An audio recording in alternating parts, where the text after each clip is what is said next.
जय गुरुदेव। आप सभी का मैं एक बार फिर से स्वागत करता हूँ अपने YouTube चैनल सिद्धाश्रम मार्ग पर। और आज देखिए हम जिस विषय पर चर्चा करेंगे वह यक्षिणी से जुड़ा हुआ विषय है। और कई साधकों के जो है मैसेज आते हैं, टेलीग्राम पर भी आते हैं, और जब कई साधक इन प्रश्नों को करते हैं तब हमें एक प्रॉपर वीडियो बनाकर डालनी ही पड़ती है कि वे समझ सकें। अगर वह यक्षिणी साधना करना चाहते हैं, किसी भी माध्यम से स्वयं से कर रहे हैं या कहीं अन्य किसी के गुरु मार्गदर्शन में संपन्न कर रहे हैं, तो उन्हें जो है वह अवगत हो सकें, जानकारी उन्हें है प्राप्त हो सके। तो यक्षिणियाँ देखिए क्या होता है कि कई यक्षिणियों के नाम हैं, और मैं आजकल देखता हूँ कि YouTube पर बड़ी ही सरलता के साथ में कुछ विधियाँ डाल दी जाती हैं और बता दिया जाता है कई जो यूट्यूबर हैं उनके द्वारा, कि उनमें से ही जो एक यक्षिणी का सर्वाधिक वीडियो देखने में मिलता है वह है वट यक्षिणी। अब देखिए वट यक्षिणी क्या है कि कुछ साधक पूछते हैं क्या गुरुजी हम इनकी साधना जो है संपन्न कर सकते हैं, और ये कैसी साधना होती है, वट यक्षिणी कैसी होती है। तो सबसे पहले तो आप ये समझ लीजिए कि जो वट यक्षिणी जो होती है उसकी साधना आप घर में बैठ कर के जो है संपन्न नहीं कर सकते हैं। अब घर में तो मंत्र कर सकते हैं, लेकिन जो उसका विधान होता है वो जाना ही पड़ेगा आपको। बाहर जंगल में ही ये साधना जो है संपन्न होती है, जो वट यक्षिणी होती है। और पूर्ण रूप से यह एक मसानी यक्षिणी होती है। इसलिए सर्वप्रथम तो साधक जो है ना वो ये समझ लीजिए कि वह कौन सी यक्षिणी की साधना करनी चाहिए और कौन सी नहीं करनी चाहिए। वट यक्षिणी भी जैसे कई प्रकार के बेताल होते हैं, ठीक है ना। बेताल भी कई प्रकार के होते हैं, और जो बेताल जो है होते हैं जो ये समझ लीजिए सात्विक तरीके से भी जो आपके साथ रह सकते हैं, और तामसिक जो विधि है उसके द्वारा भी जो वो आपके कार्यों को संपन्न कर सकते हैं, और भोग भी दोनों ही तरीके से वह ग्रहण करते हैं। तो उनमें वीर बेताल होते हैं, जो प्रमुख बेताल हैं वीर बेताल, और बाकी सब बेताल इनसे नीचे कैटेगरी के ही आते हैं, ठीक है, वो इनसे नीचे ही हैं। कुछ बेताल तो जो होते हैं वह जो प्रेत होते हैं वही बन जाते हैं, और जो छोटे छोटे कार्य करते हैं, ठीक है, जो मसान में विचरण करते हैं, दरिया किनारे रहते हैं, तो वो कुछ जो है निम्न प्रकार के बेताल होते हैं, यानी कि जो क्षमताएं कम होती हैं। और इनके जो राजा होते हैं, जो सर्वशक्तिशाली होते हैं, वह वीर बेताल होते हैं। तो पूर्ण रूप से वे शिव के ही एक तरह से गण होते हैं, माता शमशान काली के पुत्र ही होते हैं, तो उनको वीर बेताल कहा जाता है, ठीक है। तो इसलिए सबसे पहले ये समझ लीजिए जब भी करें तो सोच समझ कर साधना करें, ऐसा ना करें कि फिर आप मुसीबत में पड़ जाएं। वट यक्षिणी पर मैं फिर आ जाता हूँ कि वट यक्षिणी साधना क्या ग्रस्त साधक को करनी चाहिए या नहीं करनी चाहिए। देखिए यही कहूँगा कि जो गृहस्थ रूप से रह रहे हैं, अपनी फैमिली के बीच रह रहे हैं, उन्हें इस तरह की साधना संपन्न नहीं करनी चाहिए। जैसे वट यक्षिणी होती है तो बड़ी सरलता से वह साधकों के सामने रख तो देते हैं, क्योंकि इस साधना से जुड़े हुए कई साधक हमारे पास आते हैं, जो बड़े बड़े जो यूट्यूबर बैठे हुए हैं जिनके मार्गदर्शन में उन्होंने ये साधना संपन्न की है, ठीक है, वही उनके संपर्क में करने वाले साधक ही हमारे पास आए और हमको उनको छुड़ाना पड़ा उस वट यक्षिणी से, क्योंकि वह पूर्ण रूप से एक शमशान की जो यक्षिणी होती है। और जब शमशान की यक्षिणी होती है वह कनेक्ट हो जाती है बहुत शीघ्रता से, ये समझ लीजिए। जैसे अगर आप किसी प्रेत की साधना करेंगे भोग प्रक्रिया द्वारा कहीं भी, है ना, बाहर निकल के किसी वृक्ष के नीचे, किसी बबूल के वृक्ष के नीचे कुछ क्रियाएँ करनी होती हैं जिनमें भोग दे करके कि आप उस प्रेत से कनेक्ट हो जाते हैं। केवल 11 दिन की बात है और वह आपके सम्मुख भी आने लगेगा, ठीक है। इसमें कुछ ज़्यादा क्रियाकलाप नहीं करना होता है कि आपको जैसे किसी अप्सरा साधना में मेहनत करनी होती है, लेकिन वह एक सात्विक शक्ति है। वह आपका मार्ग खोलती है, वह आपकी रक्षा करती है, आपकी उन्नति के मार्ग खोल देती है एक अप्सरा, ठीक है। और वहीं अगर आप ये वट यक्षिणी वगैरह जैसी जो साधना शमशान पूर्ण रूप से ये क्या है, वट यक्षिणी कौन है? वट यक्षिणी एक तरह से वृक्ष पर रहने वाली एक प्रेतनी ही होती है। ठीक है, प्रेतनी से तात्पर्य है कि जो अकाल मृत्यु को कम उम्र में प्राप्त हो जाती है या किसी प्रेम प्रसंग में जो है आत्महत्या कर लेती है कोई भी लड़की, कोई भी लेडी 16 से 17 साल जिसकी एज हो, तो वो यक्षिणी बन जाती है। अब वह कहाँ रहती हैं? वह वट यक्षिणी जो है बन जाती है, वह जंगलों में रहती है, वृक्ष पर रहती है, शमशान में रहती है।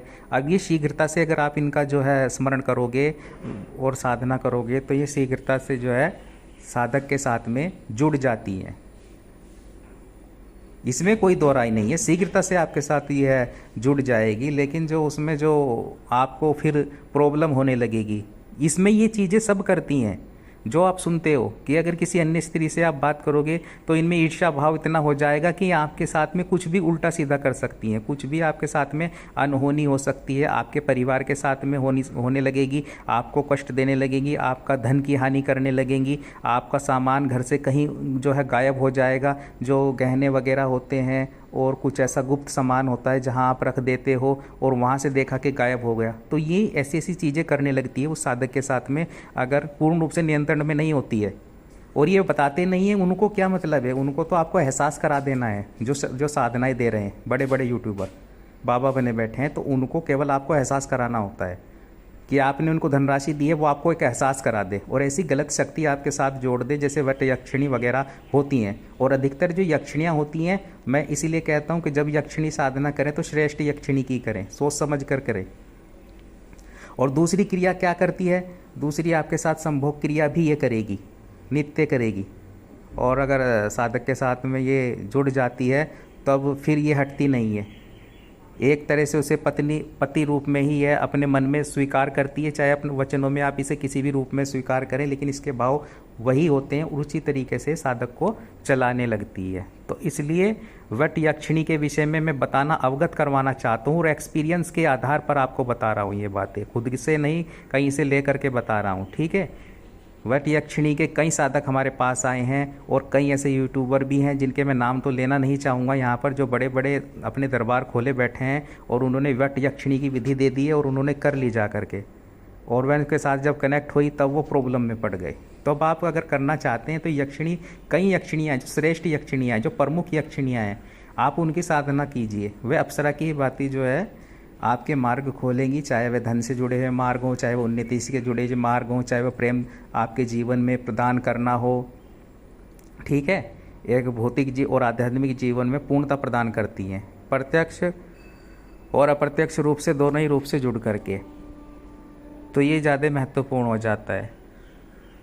तो वट यक्षिणी जो होती है उसके विषय में यही कहना चाहूँगा कि आप कर सकते हैं साधना को, ऐसा नहीं कि कर नहीं सकते, सभी प्रकार की साधनाएं संपन्न कर सकते हैं, लेकिन फिर आपको गृहस्थ जीवन में रहते हुए ऐसी साधनाएं नहीं करनी है।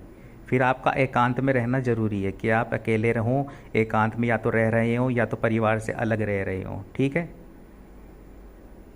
क्योंकि वह मशानी होती है, पूर्ण रूप से मशान की यक्षिणी होती है और फिर वह भोग पर ही चलती है।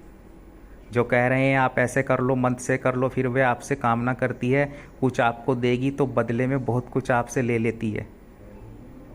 आप उससे कार्य लोगे, कार्य सभी करेगी, लेकिन वह आपसे बहुत कुछ प्राप्त करना चाहती है, वो आप पर अपना अधिकार जो है स्थापित कर देती है। पूर्ण रूप से आप किससे वार्तालाप करोगे, परिवार में भी सबसे अलग कर सकती है आपको। तो इस तरह से वह जुड़ती है। और इसी कैटेगरी में यक्षिणियाँ हैं जो शमशान की यक्षिणियाँ हैं, और जो कई प्रकार से जो प्रेत होते हैं वो भी होते हैं, वह भी शीघ्रता से जुड़ जाते हैं। और मैं इस चीज़ को लेकर के बहुत ही हैरत में होता हूँ कि ये इतने बड़े बनते हैं और यूट्यूबर भी हैं और दरबार भी खोले हैं, और ये किस तरह से साधकों के साथ खेल रहे हैं और क्या क्या शक्ति प्रदान करने की कोशिश कर रहे हैं उनको। एक के बाद एक वीडियो ऐसी डालते हैं और उनको अवगत नहीं कराते हैं, उनको उसके साइड इफ़ेक्ट नहीं बताएंगे कि अगर हम कोई वट यक्षिणी जैसी एक जो पूर्ण रूप से शमशान की यक्षिणी है, पूर्ण रूप से एक तीक्ष्ण शक्ति है, उसके साथ साधकों को जोड़ रहे हैं और ऐसे साधकों को जोड़ रहे हैं जो पहली बार में ही यक्षिणी जैसी साधना में प्रवेश कर जाते हैं, ये सोच कर के अनुभव के आधार पर कि हम कार्य ले लेंगे और शीघ्रता से जुड़ जाएंगे किसी शक्ति के साथ में, चाहे उनके साथ में कोई बड़ी शक्ति से कनेक्ट हैं वो या नहीं है, या गुरु के साथ कनेक्ट हैं या नहीं है, या फिर वे किसी महाविद्या के साथ कनेक्ट हैं या नहीं है। ये चीज़ ना जानते हुए सीधा सीधा उनके हाथों में एक ऐसी अनियंत्रित शक्ति जो होती है वह दे देते हैं। और ये कोई बहुत बड़ी बात नहीं है, ऐसी तो कई क्रियाएं हैं, ऐसे तो हम भी डाल सकते हैं, दे सकते हैं आपको, लेकिन फिर वे आपको अलग थलग कर देंगे, फिर आप सामाजिक रूप से पूर्ण रूप से कटोगे, सामाजिक रूप से पूर्ण रूप से कट जाओगे अगर ऐसी शक्ति के साथ आप जुड़ोगे। जैसे वट यक्षिणी होती है तो आप समझ लीजिए कि क्या क्या चीज़ें आपके साथ हो सकती हैं। और ऐसा नहीं है कि आप कर नहीं सकते, कर सकते हैं, लेकिन फिर अपने आप को तैयार करना होगा आपको।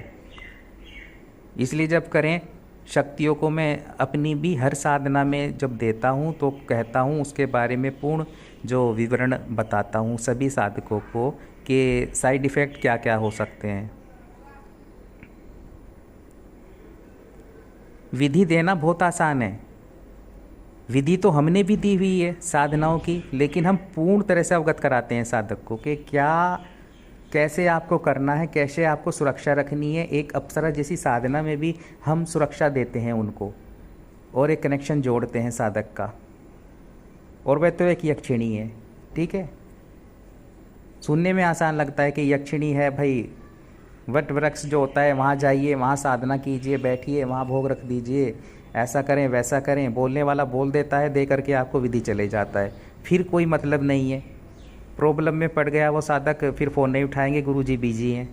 उनके जो सेवक होते हैं वो बोल देते हैं गुरुजी बिजी हैं, वहाँ बात नहीं होगी, वो फ़ोन नहीं उठाते। उन्होंने तो विधि दे दी भैया, अब आप चाहे परेशानी में पड़ रहे हो चाहे कुछ कर रहे हो, उससे उन्हें कोई मतलब नहीं है। चाहे आपको साधना में जो है प्रॉब्लम पड़ गई बीच में, और ऐसी ऐसी साधनाएँ उठा करके दे देंगे।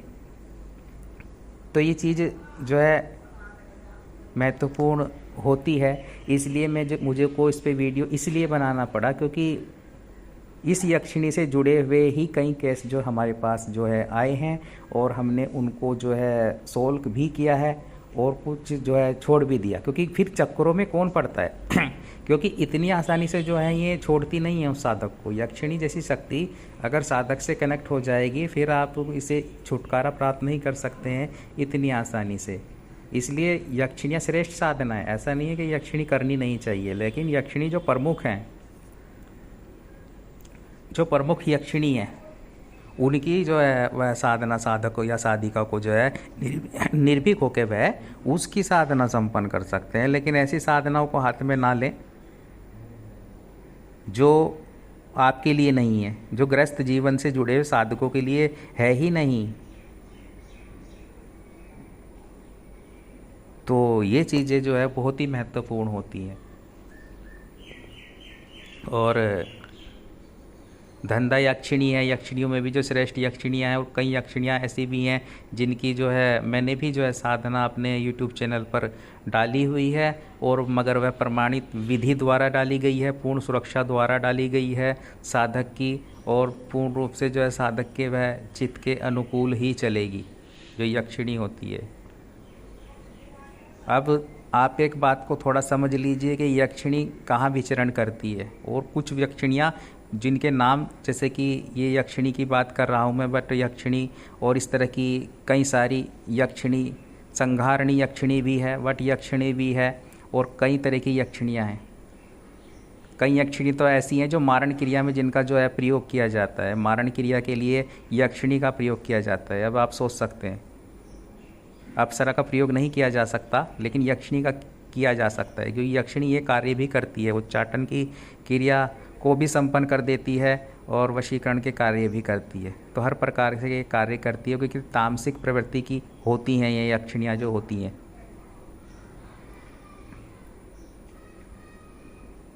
अब ये समझ लीजिए 80 से 70%, 70 से 80% जो यक्षिणियाँ हैं वे मसान ही हैं, मसान की क्रिया और मसान में ही विचरण करती हैं, जंगलों में विचरण करती हैं जो इतनी यक्षिणियाँ हैं। और भोग जो है तामसिक भोग पर चलती हैं, और तामसिक प्रवृत्ति कहीं ना कहीं होती है इनमें, ठीक है, तीक्ष्ण होती हैं। तो उन यक्षिणियों से थोड़ा बचें आप। ये आपके लिए नहीं है, ये गृहस्थ जी साधकों के लिए जो यक्षिणियाँ हैं वो अलग यक्षिणियाँ हैं। वो जो वैरागी साधक हैं, जो अघोर पंथ से जुड़े हुए हैं, जो उनका कोई घर है, ना परिवार ना ठिकाना, वो उनके लिए होती हैं ये यक्षिणियाँ, जो आपको परोसी जा रही हैं, जो आपको दे रहे हैं वे साधक बैठ करके। क्योंकि है क्या उनके पास, वह घुमक्कड़ साधक हैं, उनके पास ना धन है, ना कोई ऐसी घर है, ना परिवार है, ना किसी की चिंता, आगे पीछे कोई नहीं है, तो वो यक्षिणी करेगी क्या? फिर तो वह उनके कार्य करेगी। उनको जब भोग की आवश्यकता होगी तब वह उनके पास आ जाएगी। आप क्या सोचते हैं अघोरी हैं, ये रह रहे हैं कुटियाओं में, जंगलों में, तो वैसे ही जीवन व्यापन कर रहे हैं। इनकी भी इच्छाएं क्रियाओं को वह यक्षिणी जो होती हैं वह पूर्ण कर देती हैं। शारीरिक सुख प्राप्त करना हो तब इनके पास यक्षिणियाँ आ जाती हैं, यक्षिणी का आह्वान कर लेते हैं ये सशरीर। ठीक है, तो सभी क्रियाएं संपन्न होती हैं, सभी क्रियाओं को संपन्न किया जा सकता है। लेकिन अगर आप एक ग्रस्त साधक हैं, एक ग्रस्त रूप से जुड़े हुए हैं, परिवार को आपको साथ लेकर चलना है, नौकरी पैसे वाले हैं, तब आपको जो है सोच समझकर उन शक्तियों की साधना करनी है जो आपके साथ कनेक्ट भी हों, प्रत्यक्ष और अप्रत्यक्ष दोनों रूप से जुड़े, और आपके जो है वह मार्ग को भी खोलें, साधनात्मक दृष्टि से भी आपको आगे बढ़ाएं। तो उस प्रकार की आप साधना करेंगे। तो जब भी साधकों को साधना दी जाए तो हमारा तो यही उद्देश्य होता है कि उनको भटकाया ना जाए, उनको पूर्ण प्रमाणित विधि सुरक्षा के साथ में साधना दी जाए, जो एक पॉजिटिव शक्ति उनसे जुड़े। अब साधनाएं दोनों ही प्रकार की हैं। साधना चाहे आप तामसिक कर सकते हैं, हमारे तामसिक विधि द्वारा भी साधनाएं आपको साधकों को पूर्ण रूप से संपन्न करवाई जा सकती हैं, और तामसिक विधि में भी आपको जो है सफलता प्राप्त कर सकते हैं। आपको यह आवश्यकता नहीं है कि आप शमशान में जाएं, आपको यह आवश्यकता नहीं है कि आप जो है जंगलों में जा कर के भोग प्रक्रिया दें, उसको आप करवा सकते हैं अपने मार्गदर्शक द्वारा, अपने उस गुरु द्वारा जो आपको साधना दे रहा है। आपको केवल मंत्र जप करना है घर में बैठ करके, और वह शक्ति आपके साथ जो है वैसे ही जुड़ जाएगी। तो विधियाँ दोनों प्रकार की होती हैं, और साधनाएं भी दोनों ही प्रकार की होती हैं। लेकिन उससे पहले आपको समझना होगा कि कौन सी साधना क्या है, और कौन सी यक्षिणी जो है वह क्या कार्य करती है और नियंत्रण में होती ही नहीं है। यक्षिणी को नियंत्रण में करने के लिए आपको ऊर्जावान सक्षम होना पड़ता है, और एक मैं यही कहूँगा बेताल को भी करने के लिए आपको जो सक्षम होना पड़ेगा, वरना आप फंस जाएंगे और फिर प्रॉब्लम आपके जीवन में आने लगेंगी, और फिर आप जो है दिक्कत में पड़ सकते हैं। अगर आप कर रहे हैं सिद्ध किसी बेताल को, कर रहे हैं किसी यक्षिणी को, और आप उसको वश में कर रहे हैं एक तरह से सिद्ध करते हुए, और ऊपर से आप ही उसके वश में हो जाएं। कभी कभी ऐसा होता है साधक ही शक्ति के वश में हो जाता है, शक्ति उसके वश में नहीं होती है। अगर साधक की ऊर्जा कम है और शक्ति की जो है ऊर्जा कहीं अधिक ज़्यादा है, जिसे वह नियंत्रण नहीं कर सकता, ऊर्जा कैसे बढ़ेगी? फिर क्या होना चाहिए? ऊर्जा बढ़ने से मतलब ये नहीं कि आप कहीं 1000 लाख मंत्र जप कर लें। ऊर्जा को जुड़ने से तात्पर्य है कि आप उस साधना की पूर्ण प्रमाणित विधि द्वारा संपन्न करें, उसे बंधनों में ऐसे बांध दें उस शक्ति को, चाहे वह कोई बेताल है, चाहे वह कोई यक्षिणी हो, कि वह आपके नियंत्रण में रहे, आप पर हावी ना हो सके, आपको लाभ ही दे, किसी प्रकार की प्रॉब्लम ना पैदा करे। जो आप कार्य लें वह आपके कार्य को करे। और दूसरा है कि गुरु का होना, गुरु सक्षम होने चाहिए, गुरु जो है वह सक्षम होने चाहिए, ऊर्जावान होने चाहिए, चेतनावान होने चाहिए, ताकि एक पावर आपके पीछे रहे कि आप किसी भी साधना में बैठें, चाहे यक्षिणी, बेताल, भैरवी और महाविद्या, तो उसमें एक पावर रहेगा। सबसे पहले वह शक्ति किसके पास जाती है? आप कोई साधना करेंगे, सबसे पहले वह शक्ति आपके गुरु के पास जाएगी कि आपका शिष्य यह साधना संपन्न कर रहा है। गुरु दीक्षा क्यों आवश्यक हो जाती है? वह इसलिए आवश्यक हो जाती है कि जब आप कोई किसी भी तीक्ष्ण से तीक्ष्ण साधना में बैठेंगे तो वह शक्ति आपके गुरु के पास जाएगी। आपके पास आने से पहले गुरु को पहले ही पता चल जाएगा, और फिर वह आज्ञा लेगी वहाँ से, तब आपके पास आएगी। ठीक है, तो वो क्रिया होती है। लेकिन इस क्रिया के लिए उस गुरु का भी सक्षम होना जरूरी है। ऐसे नहीं है कि आप आजकल जो देख रहे हैं कि हम आपको गुरु दीक्षा दे देंगे, यूट्यूब पर आपको दीक्षा दे दें, आपको दीक्षा दे दें, तो उसका बैकग्राउंड देखें उस गुरु का, कि उनका जो एक अध्याय देखें कि उन्होंने क्या क्या अर्जित किया हुआ है, क्या क्या उनका जो है पहले का साधनात्मक जीवन रहा है, कौन कौन सी साधनाएं उन्होंने संपन्न की कर रखी हैं। तो उस आधार पर गुरु को जो है धारण करना चाहिए, ताकि वह आपकी सुरक्षा कर सके और गुरु मंत्र के द्वारा भी आप जो है पूर्णता प्राप्त कर सकें। कुछ साधनाएं ऐसी होती हैं जिनमें आप जो है यक्षिणी और भैरवियाँ जैसी जो शक्ति होती है वह आपके साथ स्वयं ही अटैच हो जाती हैं बिना साधना करे ही। तो वो एक पोजीशन, वो एक समय तब आता है जब आप जो है आगे बढ़ते हैं गुरु के मार्गदर्शन में। वह साधनाएं आप संपन्न करते हैं जो गुरु कहे, जो मार्गदर्शक आपसे बोले वह आपको साधनाएं संपन्न करनी है, खुद से सोचते हुए नहीं, क्योंकि आपको भी नहीं पता है कि आप में क्या क्षमता है और क्या आपके लिए उचित रहेगा, क्या आपके लिए उचित है और क्या आपके लिए अनुचित है। ये आपसे ज़्यादा आपके गुरु जानते हैं। तो जब उनसे मिलें तो उनसे ये बोलें कि गुरु जी मुझे कौन सी साधना करनी है, मार्गदर्शक हों उनसे ये बोले मुझे कौन सी साधना करनी चाहिए, ताकि मैं आगे बढ़ सकूं मार्ग में, मार्ग खुल सके मेरे। ठीक है, तो ये क्रिया होनी चाहिए। तो ऐसे ही मैं जो, खैर ये अलग एक विषय हो गया। और जो वट यक्षिणी है इसके विषय में साधकों को जो है इसीलिए अवगत करा रहा हूँ कि ऐसी साधना आप ऐसा नहीं कि कर नहीं सकते, कर सकते हैं, लेकिन यह नियंत्रण में आपके नहीं रहेगी और आपको अपने तरीके से चलाएगी, प्रॉब्लम में पड़ सकते हैं आप। इसलिए जब ऐसी साधना करें तो या तो आपका अकेला होना आवश्यक है कि आप एकांत में रहें, एकांतवास में आप रहते हों, ठीक है, फैमिली के बीच ना रहते हों, तब जा कर के आप ये वट यक्षिणी जो है इसकी जो साधना संपन्न कर सकते हैं। अन्यथा इसको जो है नहीं करें, वही आपके लिए जो है उचित रहेगा। अन्य यक्षिणियाँ हैं, धंधा यक्षिणियाँ हैं, कई यक्षिणियाँ हैं जिनकी आप जो प्रमुख हैं उनकी साधना संपन्न कर सकते हैं। तो हितकर रहेगा आपके लिए, ठीक है, और सभी लाभ आप प्राप्त कर सकते हैं। यक्षिणियों की सबसे एक बड़ी बात ये होती है, जो मसान की यक्षिणियाँ होती हैं उनमें कामुकता बहुत ही अधिक रहती है, कामुकता चरम सीमा पर रहती है, और जो साधक है करने वाला उसको भी ये उसी क्रिया में डाल देती हैं, उसी क्रिया में लगा देती हैं नित्य। फिर वह साधनात्मक मार्ग उसका रुक जाता है आगे का जो होता है। तो ये समझते हुए आप जो है साधना संपन्न करेंगे, और जब भी करेंगे श्रेष्ठ साधना को संपन्न करना है, और ये देखते हुए करना है कि मैं क्या कर रहा हूँ, उसकी साधना की पूर्ण जानकारी होनी चाहिए आपको, तभी आप जो है साधना संपन्न करें, चाहे वह कोई भी साधना हो, ठीक है। तो जब भी आप कोई साधना करेंगे तो मार्गदर्शन में करेंगे और उसकी पूर्ण जानकारी प्राप्त करते हुए करेंगे। इसी के साथ मैं आपसे आज्ञा लेता हूँ। जय गुरुदेव, जय निखिलेश भाई जी।